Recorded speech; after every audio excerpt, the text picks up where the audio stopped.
Hello everybody, it's an honor and a big pleasure to be here. Coming from Brazil, my name is André Cutolo and I'm representing all the team here. I'd like to thank the organizing committee for allowing me to make this presentation in oral format, and also all the audience to be here listen to my talk. And I'm going to show you guys a persistent cutaneous canine leishmaniasis case caused by Leishmania, Viannia brasiliensis, in a visceral leishmaniasis vulnerable area in São Paulo state, Brazil. Leishmaniasis are neglected, tropical, parasitic diseases caused by protozoans of the Leishmania genus. They are divided mainly in cutaneous and visceral forms. The cutaneous forms are the more common ones, mainly causing ulcers on skin, but can be also diffuse or also causing mucocutaneous lesions. Around 1 billion persons are living in areas under the risk of infection by Leishmania. Regarding cutaneous leishmaniasis, Brazil reports around 10,000 cases per year.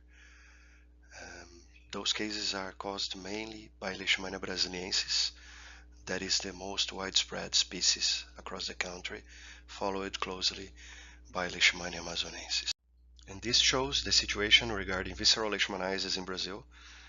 So around 2,500 cases reported in 2019 with 9% lethality. The important here is that the disease is spreading and expanding southwards, and including Argentina, Uruguay, and Paraguay. Both cutaneous and visceral leishmaniasis are notifiable diseases in Brazil, and the official control program aims diagnose and treatment of human, the vector control, and education for health. In the case of visceral leishmaniasis, the control of the reservoir is also important, and if a dog is proved infected, it can be destroyed. So proper diagnosis is very important in the case of dogs infected by Leishmania infantum. Visceral leishmaniasis in dogs is a multisystemic and multisymptomatic disease, and can be even asymptomatic. Dogs that are affected may present onychogryphosis, some ocular symptoms, and the skin disease is very typical, right? And among the skin alterations that can be found, the skin ulcer or skin lesion is for sure present.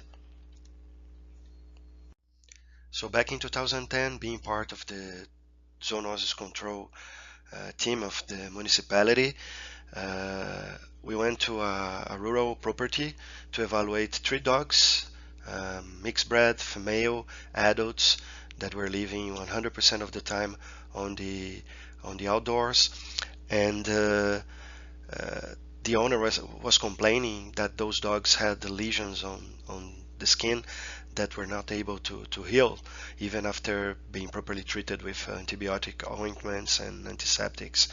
And the owner herself also was presenting an ulcer in the skin, and this was a very interesting situation to be investigated. These are some pictures of the area, the house where the family used to live, the place where the dogs were kept, exposed to the environmental conditions and also to sandflies, the river that was crossing behind the house and that had considerable well-preserved riparian forest, a corridor for wildlife and to keep insects on abundant quantity, and the cutaneous lesion of the owner of the dogs that was afterwards diagnosed as cutaneous leishmaniasis. So this is a map showing the state of São Paulo, and it is classified according to the epidemiological situation regarding visceral leishmaniasis transmission.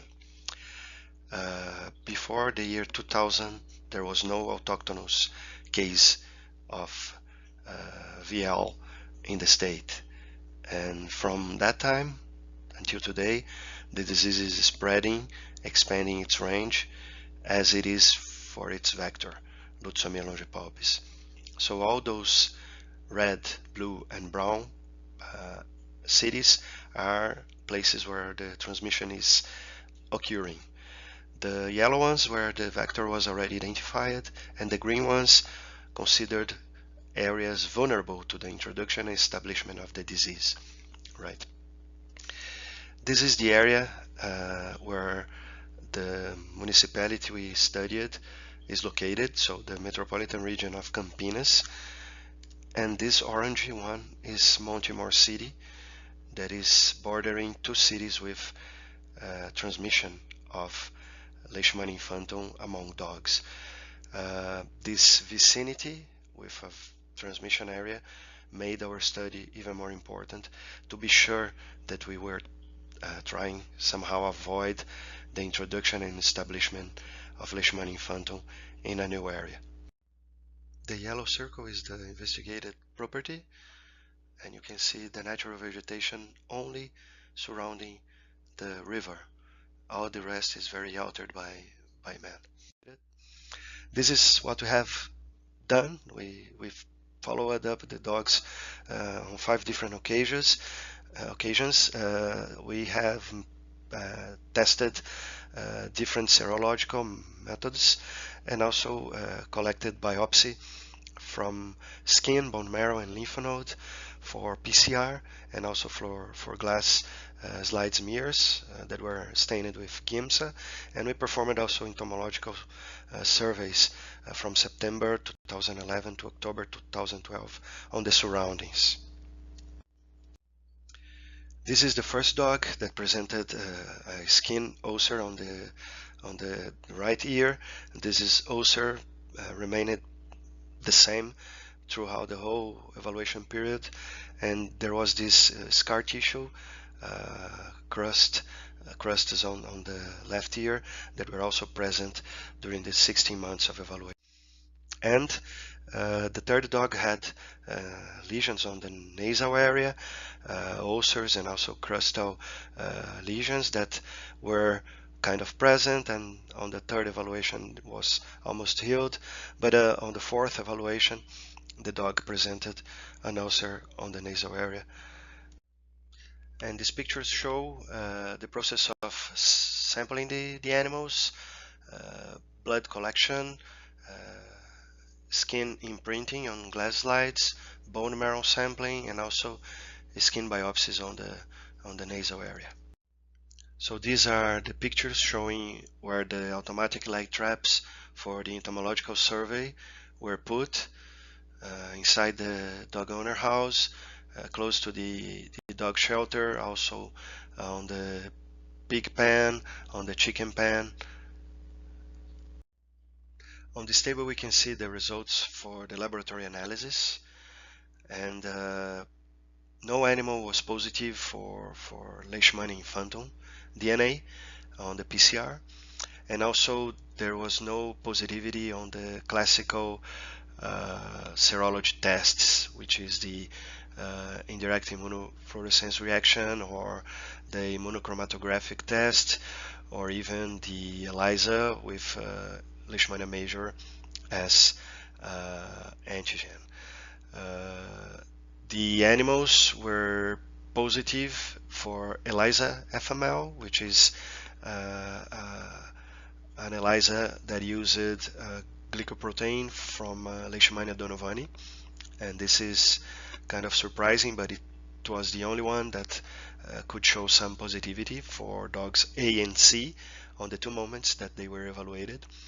And on the first moment, the animal that had a lesion on the nose was positive on the PCR for Leishmania braziliensis, and on the second moment, both animals were positive.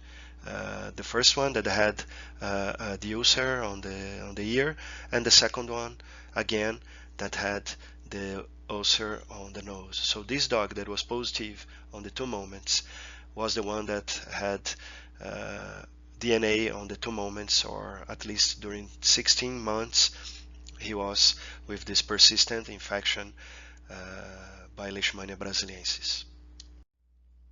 Regarding the entomological survey, we found no specimen of Nyssomyia longipalpis, which is the main vector of Leishmania infantum, which was great news.